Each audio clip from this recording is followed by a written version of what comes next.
नमस्कार साथियों, मैं सिद्धार्थ गौतम आप सबका अप टू डेट इंडिया पे स्वागत करता हूं। आज हम ऐसी खबर पर चर्चा करेंगे जो पिछले एक साल से खबर में है। जी हां साथियों, आज का टॉपिक आपने थंबनेल में पढ़ ही लिया होगा। आज हम यूक्रेन व रसिया के युद्ध के बारे में संक्षिप्त चर्चा करेंगे। युद्ध का नाम आते ही तबाही का मंजर सामने आ जाता है। युद्ध के बाद भी कई वर्षों तक उसकी विभीषिका झेलनी पड़ती है। ऐसे में पिछले एक वर्ष से सभी अर्थव्यवस्था युद्ध के खतरे तले सिकुड़ती जा रही है।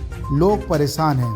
आप मुझे कमेंट करके उन परिस्थितियों के बारे में बताइए जिस पर यह युद्ध रुक सकता है। साथियों, किसी भी युद्ध को जीतने के लिए घातक हथियारों के साथ साथ बुलंद हौसले और उच्च श्रेणी की प्रैक्टिस की बहुत जरूरत होती है। हौसले की बात करें तो यूक्रेन पहले दिन से ही अपने वजूद की लड़ाई लड़ रहा है, तो उसमें हौसले की कभी भी कमी देखी नहीं जा सकती। वहीं बात करें घातक हथियारों की, तो ऐसे में यूक्रेन के साथ नाटो देश, ऑस्ट्रेलिया, जापान आदि खड़े हैं जो यूक्रेन को हथियारों की किसी भी तरह की कमी नहीं होने देंगे। परंतु सभी देशों की अपेक्षा के विपरीत यह युद्ध अब इतना लंबा खिंचता जा रहा है कि किसी भी देश ने ना तो ऐसा सोचा था और ना ही किसी भी देश के पास इतने लंबे युद्ध के लिए हथियारों का भंडार होता है। वहीं शुरू में नाटो देशों द्वारा यूक्रेन को केवल अपनी रक्षा के लिए कम घातक हथियार ही उपलब्ध कराए गए, परंतु अब लंबे खिंचते युद्ध से परेशान होकर और रूस पर दबाव बनाने के लिए अब एक एक कर घातक हथियारों की सप्लाई यूक्रेन को शुरू की जा चुकी है।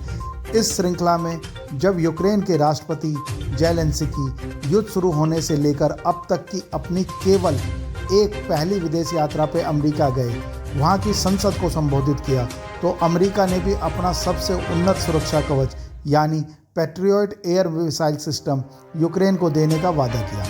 अब यह सिस्टम यूक्रेन पहुँच चुका है तथा यूक्रेन के सैनिकों की ट्रेनिंग भी पूरी हो चुकी है। पैट्रियट सिस्टम निसंदेह ही सबसे अच्छा एयर डिफेंस सिस्टम माना जाता है। यह कई युद्धों में इस बात को साबित भी कर चुका है। इसी के साथ इंग्लैंड ने भी अपनी घातक टैंक की सप्लाई यूक्रेन को करने की बात कही है। यह यूक्रेन का हौसला ही है कि हथियारों की कमी के बावजूद भी वो दुनिया की दूसरी सबसे शक्तिशाली सैनिक महाशक्ति से भिड़ गया।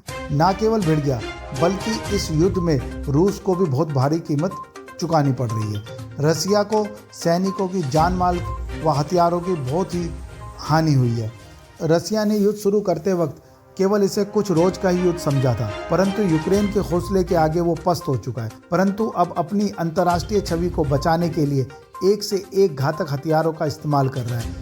वो केवल घातक हथियारों का इस्तेमाल ही नहीं कर रहा बल्कि अब नागरिक ठिकानों को भी निशाना बनाना शुरू कर चुका है। वहीं इतने लंबे युद्ध के कारण रसिया का भी अस्त्र भंडार खाली होने लगा है। वहीं रूस की मदद के लिए ईरान, बेलारूस व चीन सामने आ चुके हैं। वहीं जब अमेरिका द्वारा यूक्रेन को पैट्रियट मिसाइल सिस्टम मिलने की खबर रूस को मिली तो वह भड़क चुका है। उसने इसके गंभीर नतीजे भुगतने की धमकी दी है। रूस ने अपने परमाणु बम वर्षक विमानों को भी लगातार युद्धाभ्यास करने को कहा है।